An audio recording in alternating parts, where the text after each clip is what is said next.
Maligayang pagbabalik mga kasolid, Prince Albert Pagara kontra Eric Viana. Naoya Inoue, sinabihang duwaga, Miyembro Jun Akmadariaba, WBA title, bibitawan na ng Hapon.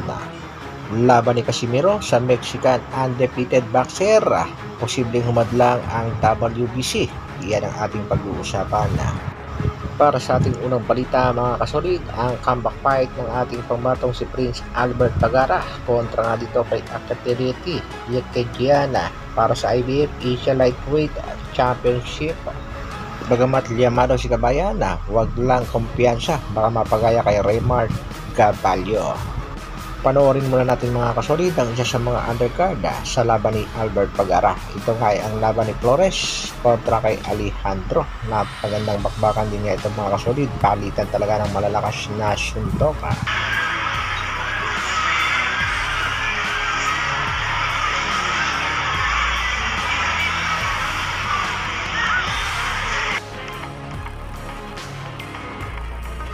Sa kabilang balita naman mga kasolid, Murodjon Akmadaliev, dismayado at medyo galit nga sa kampo nitong si The Monster Naoya Inoue matapos hindi nga pansinin nitong kampo ng The Monster ang utos ng WBA. Banat nga ni Mr. Eddie Hearn na bitawan na lamang ni Naoya Inoue ang kanyang titulo kung sakaling hindi talaga papalag sa kanyang alagang si Murodjon Akmadaliev.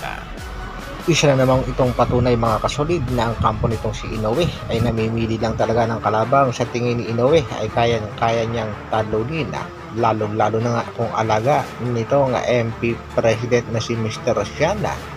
Kontrolado nga ito ng mga Japanese promoter.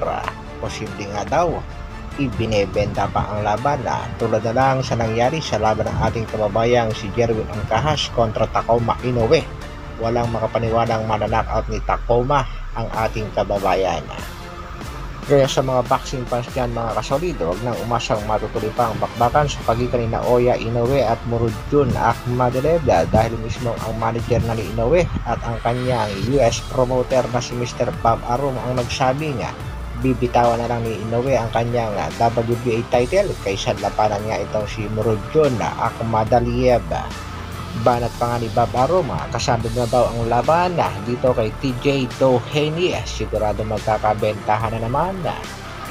Para naman sa ating huling balita mga kasolida, latest update sa ating pambatong si Angas ng Pinas, nasa 99.9%.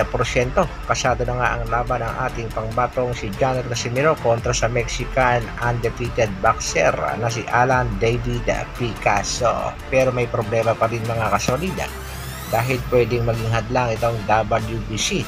Gusto nga ng WBC ay itapat sa Japanese Master ang kasalukuyang WBC number 1 contender na si Alan David Picasso.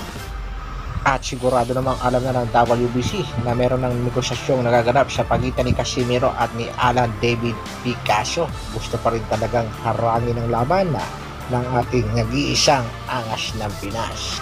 Kaya mga kasolid, walang bibitaw sa Angas ng Pinas. Tingnan natin kung meron pa talagang ibubuga ang nag-iisang Angas ng Pinas na si Chandral Casimiro. Hanggang dito na lang muna mga kasolid. Maraming salamat sa patuloy na pagsuporta at panonood. Mabuhay, Dr. Advin Vlogs.